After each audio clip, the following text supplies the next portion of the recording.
Canada revenue agency ਵੱਲੋਂ ਆਪਣੀਆਂ online ਸੇਵਾਵਾਂ ਬੰਦ ਕਰਨ ਤੋਂ ਬਾਅਦ ਟ੍ਰੇਜ਼ਰੀ ਬੋਰਡ ਆਫ ਕੈਨੇਡਾ ਅਤੇ ਕੈਨੇਡੀਅਨ ਸਾਈਬਰ ਸਿਕਿਉਰਿਟੀ ਸੈਂਟਰ ਵੱਲੋਂ ਪ੍ਰੈਸ ਕਾਨਫਰੰਸ ਕੀਤੀ ਅਤੇ ਸਰਵਿਸ ਬੰਦ ਕਰਨ ਦੀ ਜਾਣਕਾਰੀ ਦਿੱਤੀ ਗਈ। ਇਸ ਦਾ ਮੁੱਖ ਕਾਰਨ ਸਾਈਬਰ ਅਟੈਕਸ ਦੱਸਿਆ, ਜਿਸ ਰਾਹੀਂ ਵੈਬਸਾਈਟ ਦੇ ਵਿੱਚ ਹੇਰ-ਫੇਰ ਕੀਤਾ ਜਾਂਦਾ ਸੀ। Over the course of the last week, the Government of Canada has been taking action to respond to attacks called credential stuffing, mounted on the GC key services and CRA accounts. These attacks use passwords and usernames collected from previous hacks of accounts worldwide. We hear this advice all the time. Use a different password on every website and change it frequently. Credential stuffing takes advantage of the common weak point, the tendency of many users to reuse their passwords. A typical credential stuffing attack plays out in 3 acts. First, the attacker steals credentials from a website or in some cases acquired previously hacked credentials from the dark web. It's not uncommon for millions of records to be taken in a single breach. The attacker then uses a botnet to check masses of credentials against multiple accounts. A botnet refers to a group of devices which has been infected by malware and have come under the control of a malicious actor. These bots hammer websites with various combinations of user IDs and passwords over and over until they hit the right combination and get in. Lastly, upon the successful login, the attacker can take over these accounts and steal personal information or execute activities as that user. Hackers will not restrict themselves to government systems. They will try these same credentials across banking, e-commerce, and even social media systems to try to gain access.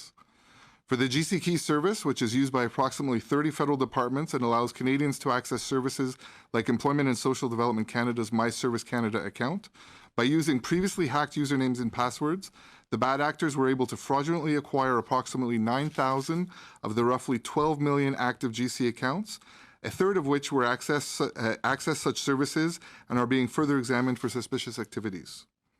The GC has worked around the clock to reduce the threat to Canadians.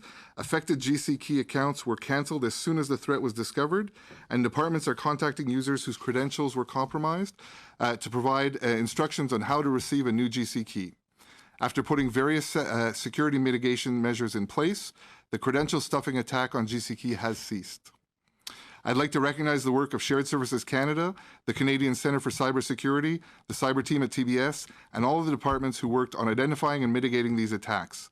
Because of their work and because of the systems that we have in place, we were able to detect these attacks early on and have largely been able to mitigate the impact to Canadians, with the goal of restoring their full access to government systems as soon as possible. It's important to note that the GC Key service itself was not compromised, and there is no indication of compromise from our internal government services. The government continues to remain vigilant and continues to closely monitor the GC Key service to ensure that any further threats are mitigated as soon as they are discovered. L'incident qui a touché le service de clé GC a été rapporté à la GRC pour être enquêté. Le gouvernement prend aussi la protection de la vie privée très sérieuse. Par conséquent, bien que les noms d'utilisateurs et les mots de passe ne contenaient pas de renseignements personnels en soi, le gouvernement a informé le commissariat à la protection de la vie privée et travaillera étroitement avec lui pour appuyer les ministres touchés par cette attaque. Similarly, CRA's credential system, which is separate from GC Key, was also impacted by these credential stuffing attacks. The bad actors were able to use the previously hacked credentials to access the CRA portal. They were also able to exploit a vulnerability in the configuration of security software solutions, which allowed them to bypass the CRA's security questions and gain access to a user's CRA account. This vulnerability was patched, and the risk of this attack vector has been mitigated.